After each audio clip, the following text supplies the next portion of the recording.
Annapurna world's किचनमध्ये तुमचं मनापासून स्वागत आहे. चला तर बघूया आज ढाब्यासारखी वांग्याची भाजी. कधीही खाल्ली नसेल, एकदा नक्की ट्राय करा. इथे मी 8-10 वांगी घेतली आहेत. वांगी स्वच्छ धुवून चिरून घ्यायचे.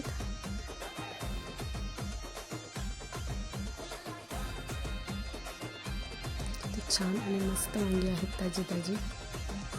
चला तर मी वांगी कट करून घेते.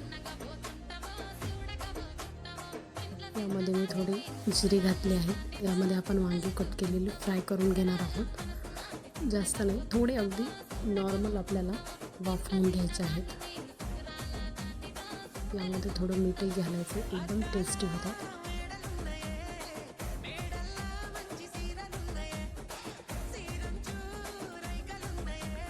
थोड्या वेळ आपण याला झाकून ठेवूया, 2-3 मिनटं.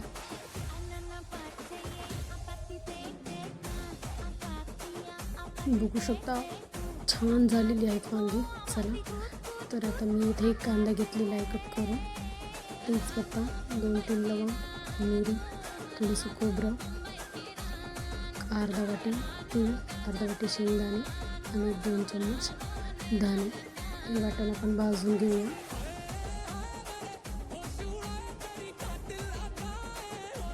मी अगोदर थोडे धने टाकलेले आहेत, 2 चम्मच, आणि यामध्ये तेजपत्ता, दालचिनी, 2 लवंग आणि 2 मिरी आहेत.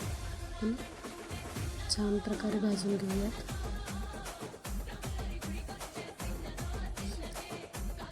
बघू शकता छान भाजले. यानंतर मी एक अर्धा वाटी शेंगदाणे घेतले होते, ते छान परतून घेतले.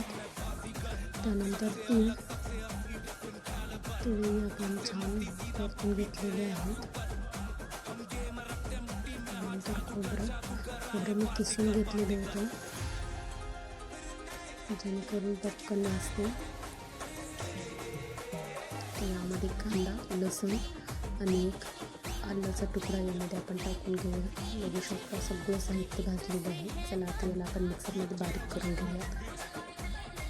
छान बारीक करून घेतलं मी याला.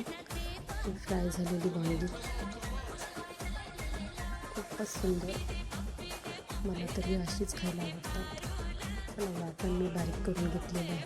यामध्ये 1-2 चम्मच मी अंबारी मसाला घालणार आहे आणि 1 चम्मच मीठ. छान मिक्स करून घ्यायचे.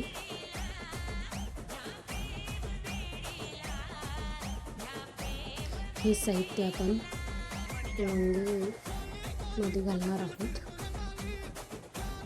यामध्ये असं मिक्स करून घ्यायचे आणि नंतर हे साहित्य असं यामध्ये वांगे टाकून घ्यायचे आणि वांग्यामध्ये ते असं छान भरून घ्यायचं आहे.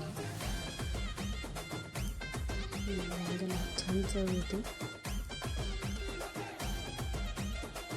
ढाब्यामध्ये खाण्यापेक्षा घरी तुम्ही एवढी सुंदर भाजी बनवू शकता. खूपच छान, एकदम भारी होते. छान परतून घेतले वांगी.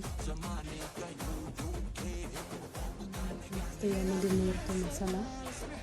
तर आपण एका पॅनमध्ये तेल टाकूया. तेल छान गरम झाले.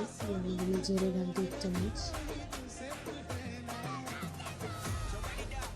थोडीशी कोथिंबीर घातलेली आहे. यामध्ये आता मी 2 चम्मच तिखट टाकत आहे. तुम्ही आवडीनुसार ॲड करू शकता. अर्धा चम्मच हळद आणि एक अंबारीचा चम्मच मसाला. चला यामध्ये आता मी वांगे टाकून घेतलेले आहेत. छान परतून घ्यायचे. नंतर पाणी टाकून जेव्हा हवं तेवढं पाणी टाकून घ्यायचं आणि थोडं वेळ असंच 10 मिनिटासाठी शिजवून घ्यायचं. बघू शकता किती सुंदर भाजी झालेली आहे. आणि जरी कधी तुम्हाला वाटलं यामध्ये तरी आलेली नाही, तर तुम्ही वरतून असं तडका छान टाकू शकता. वरतून छान अशी कोथिंबीर ॲड केलेली आहे. खूपच भारी.